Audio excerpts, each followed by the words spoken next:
Welcome back to another episode of The Truth About the Plant, the show that takes you on a journey through the world of psychoactive plants and alternative wellness, all while delivering those real actionable insights you crave. I'm your host, Christina Dees, and this is my equally talented co-host, Dr. Amanda Ryman.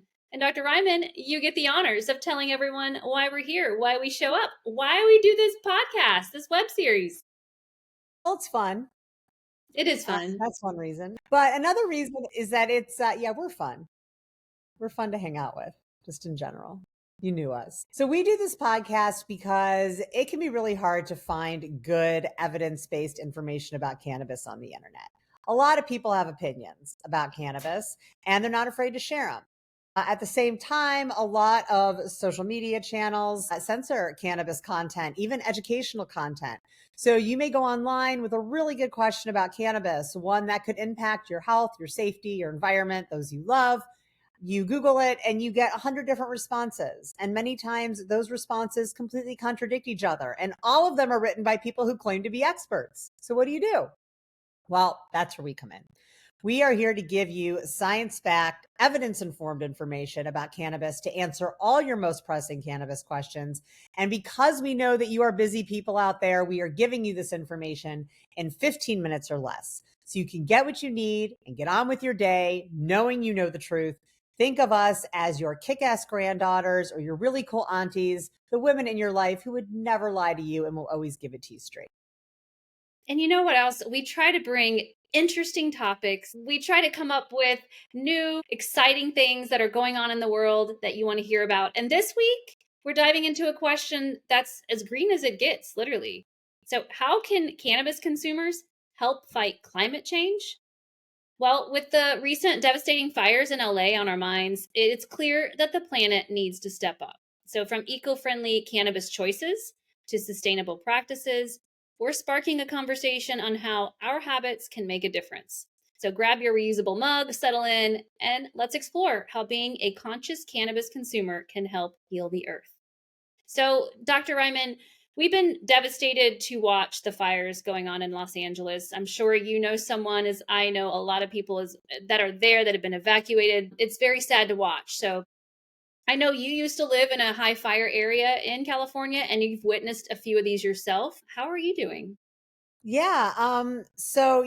moved to Washington State last July from Mendocino County, California, and the fire danger was a big reason that we moved. We spent a lot of years really nervous half the year about fires. We lived in a very rural area. We lived right on the edge of the wildland, and fire was a common threat during the dry season. We always had a go bag packed in by the door from May until the very first rains of the season. We watched fire crews fight the Mendocino Complex fire, which I believe is still the largest fire that's ever been in California, just across the ridge from where we lived. And living in a fire prone area has gotten more intense every year as the weather gets hotter and drier. And we have more wind events and red flag warnings, and these are very common.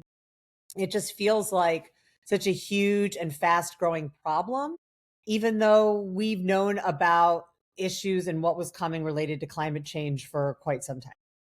Yeah, well, climate change does play a huge role in these increasingly dangerous conditions. And many people are asking themselves, what can they do to slow this down or at least act responsibly in this age of climate crisis? Yeah, this is definitely everyone's problem, right? Everyone who inhabits the earth, this is your problem. And there are things that people can do to reduce their use of things like water and fossil fuels. So this can be as simple as reconsidering your home's landscaping, right? And trading out water intensive lawns for drought resistant plants. For some folks, it means choosing an electric car to reduce fossil fuel consumption. For some, growing your own food can reduce reliance on a strained food supply chain. And for farmers, it can mean adopting regenerative farming practices, switching from monoculture to polyculture farms, and transitioning away from the industrial production of meat and other resource heavy products. And while it might seem small, cannabis consumers can also play a role by considering what kind of products they purchase. So, how can cannabis consumers fight climate change?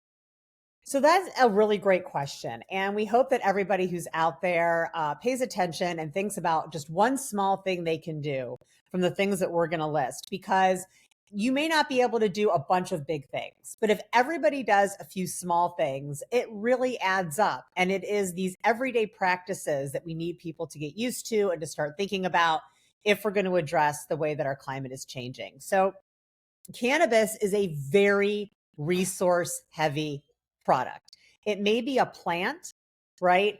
But from the over the top packaging requirements to the non recyclable and single use vape batteries and cartridges to the consumer preference for indoor grown cannabis, there are many ways that consumers can act more consciously. Let's start with cannabis flower. So it's still the preferred method of ingestion among consumers. I almost said customers, but they're both. How can flower consumers make climate friendly choices?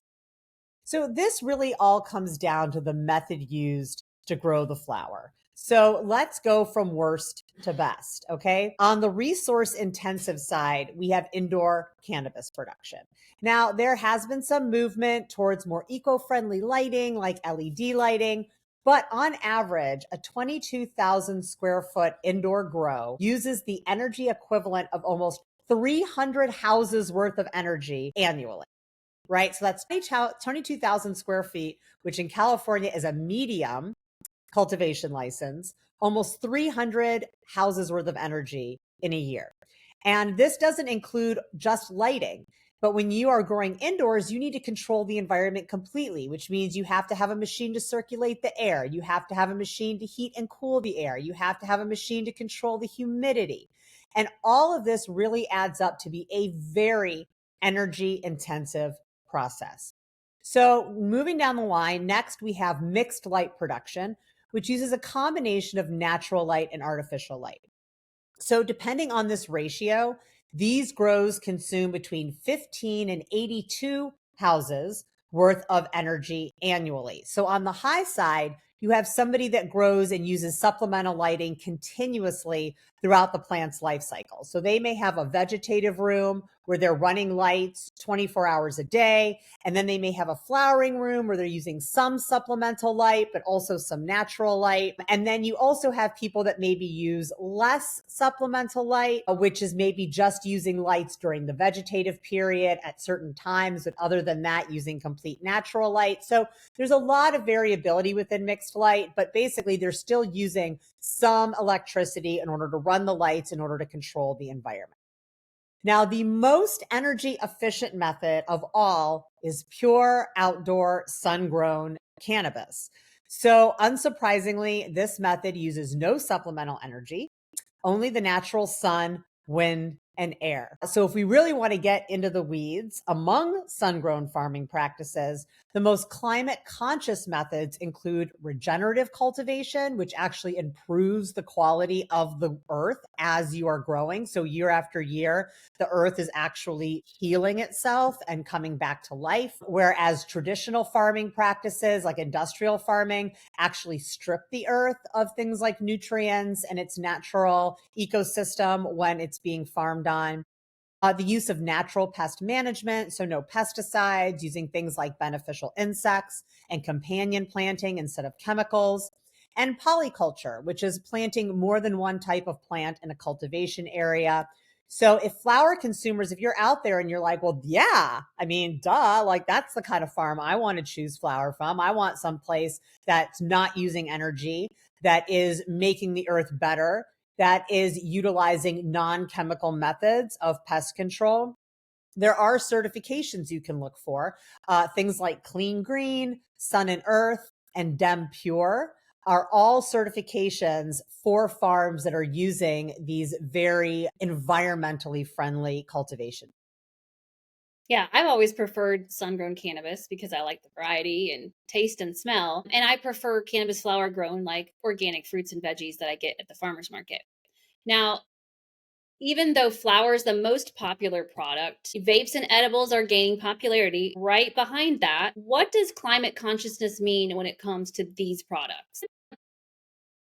So here we're looking at indicators that we find more often in other types of products, right? Which is namely the packaging. So when you're buying food products or household products, you see things on the packaging that are like recycled cardboard or biodegradable. These are the same things you want to look for when you're buying your cannabis products. So it's important to move away from products and packaging that are single use, plastic, and non recyclable. I remember when I lived in Oakland, you'd walk down the street and literally just crunch, crunch, crunch on plastic doob tubes that had been just discarded into the street. It was really terrible.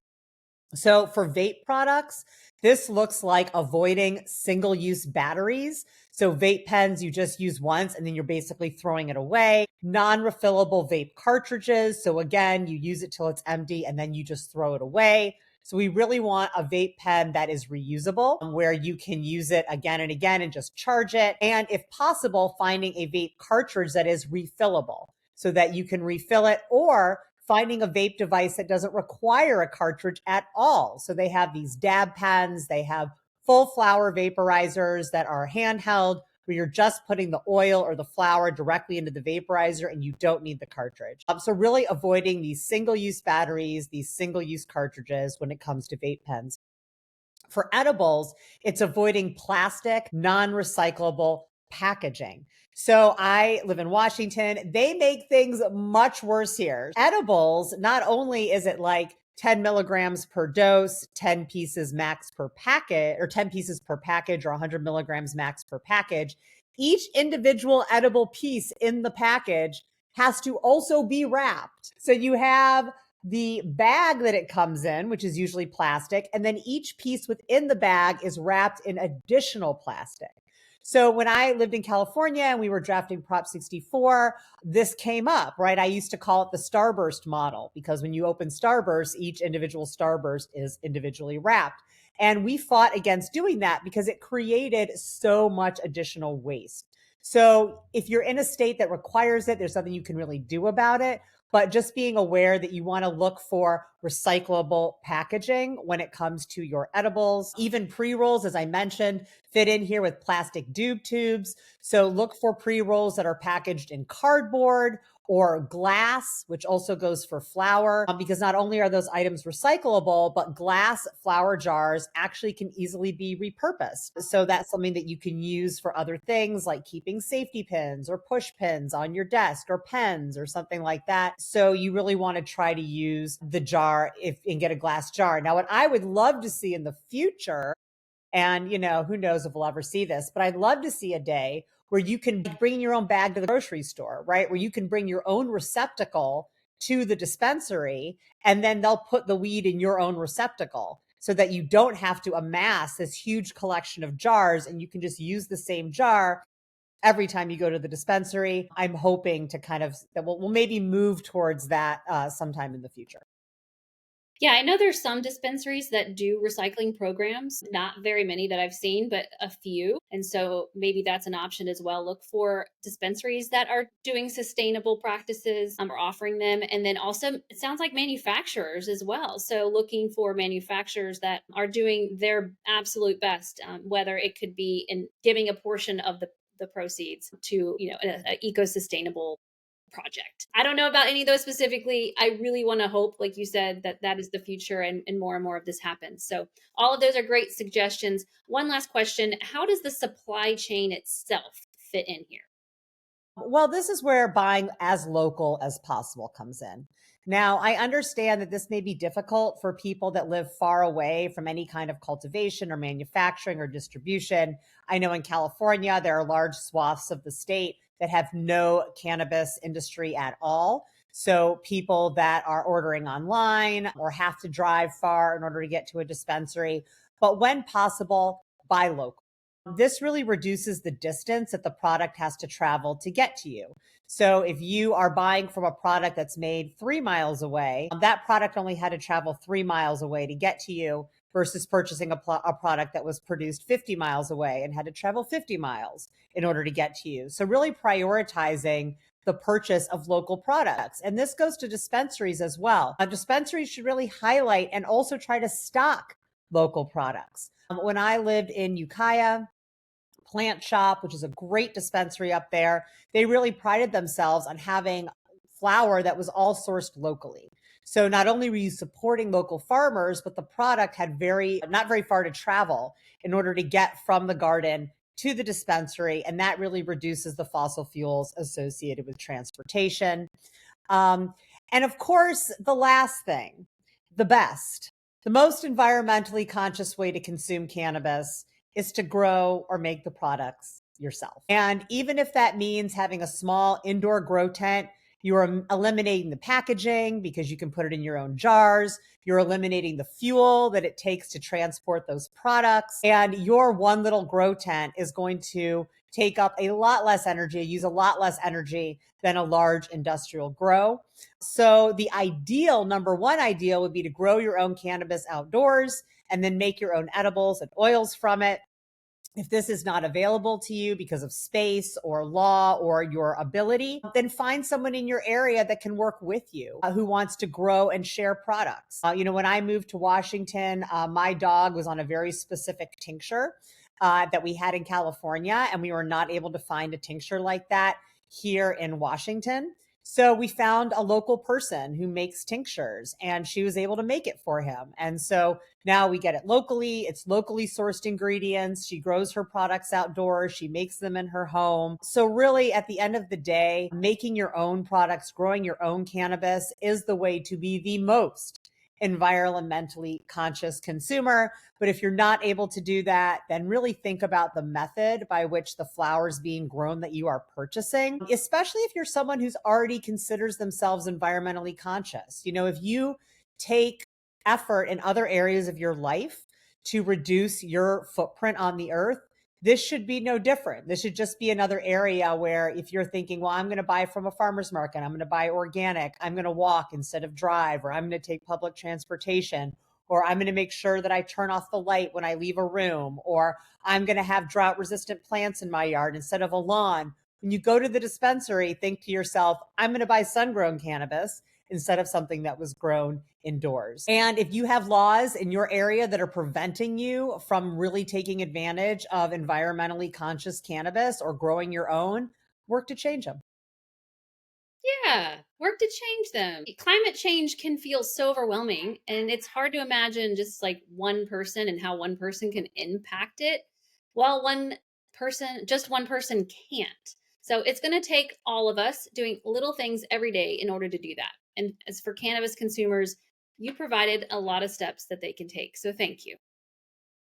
Well, as we wrap up today's eco conscious conversation, remember every small action counts, whether it's choosing sustainable products or supporting green initiatives. The recent fires in LA remind us just how urgent it is to care for our planet. And our hearts go out to anyone in LA who has been evacuated or is suffering a loss or in any way impacted by this. I'm sure it impacts people that may not even have lost their home or been evacuated. So it's huge. Our hearts go out to you. If there's anything anybody needs, please drop us a line. We'll do what we can to get you some help. And don't forget to visit our YouTube channel for more plant powered insights and sustainable tips. Until next time, stay mindful, stay green, and let's keep working together toward a healthier planet, one step or toke at a time.